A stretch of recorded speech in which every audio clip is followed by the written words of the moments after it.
नमस्कार। आइए आज एक ऐसे विषय पर बात करते हैं जो भारतीय समाज और हमारे इतिहास की सबसे गहरी और शायद सबसे जटिल सच्चाई है।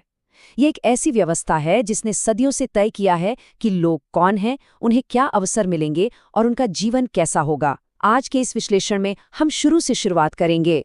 ये समझेंगे कि आखिर इसकी बुनियाद पड़ी कैसे, वक्त के साथ इसमें क्या बदलाव आए और सबसे जरूरी बात, इसने इंसान के मनोवैज्ञानिक ढांचे पर क्या असर डाला है।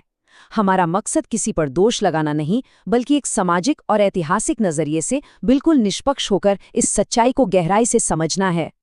लेकिन आगे बढ़ने से पहले एक बहुत ही गहरे सवाल पर थोड़ा रुक कर विचार करते हैं।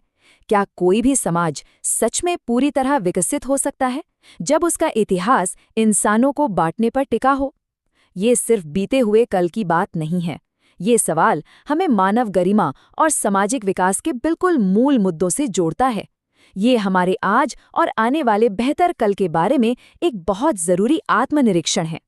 तो इस सफर को आसान बनाने के लिए हम इस विश्लेषण को 6 मुख्य हिस्सों में बांटेंगे। पहला, इसकी उत्पत्ति और विकास। दूसरा, औपनिवेशिक दौर यानी कॉलोनियल हार्डनिंग। तीसरा, इसका मनोवैज्ञानिक बोझ। चौथा, गरिमा के लिए उठे आंदोलन। पांचवा, हमारा संविधान और समानता। और आखिर में आधुनिक भारत की बदलती वास्तविकताएं। तो चलिए शुरू करते हैं पहले भाग से, ओरिजिन्स एंड एवोल्यूशन। अब देखिए, इस पदानुक्रम या हायरार्की की शुरुआत को समझने के लिए हमें थ्योरी और ज़मीनी हकीकत दोनों के बीच का अंतर समझना होगा। हम अक्सर वर्ण और जाति शब्दों को एक ही समझ लेते हैं, है ना? लेकिन इनमें एक बुनियादी फर्क है। वर्ण, जिसका जिक्र हमें ऋग्वेद में मिलता है, वो एक सैद्धांतिक ढांचा था, एक थ्योरेटिकल फ्रेमवर्क, जिसमें समाज को 4 वर्गों में बांटा गया था: ब्राह्मण, क्षत्रिय, वैश्य और शूद्र। और शुरुआत में इसका आधार व्यक्ति का काम था। लेकिन जो ज़मीनी हकीकत थी, जो लोगों की रोज़मर्रा की जिंदगी को सच में तय करती थी, वो थी जाति। जाति व्यवस्था स्थानीय लेवल पर काम करती थी, और ये पूरी तरह से जन्म और अपनी ही बिरादरी में शादी करने पर टिकी थी। जातियां 4 नहीं थी, बल्कि हजारों में थीं।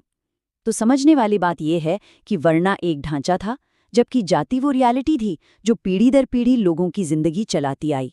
आगे बढ़ते हैं हमारे दूसरे भाग की तरफ, द कॉलोनियल हार्डनिंग। यहाँ एक बड़ा सवाल उठता है, आखिर समाज का ये ढांचा इतना कठोर कैसे हो गया कि बदलाव की गुंजाइश ही लगभग खत्म हो गई।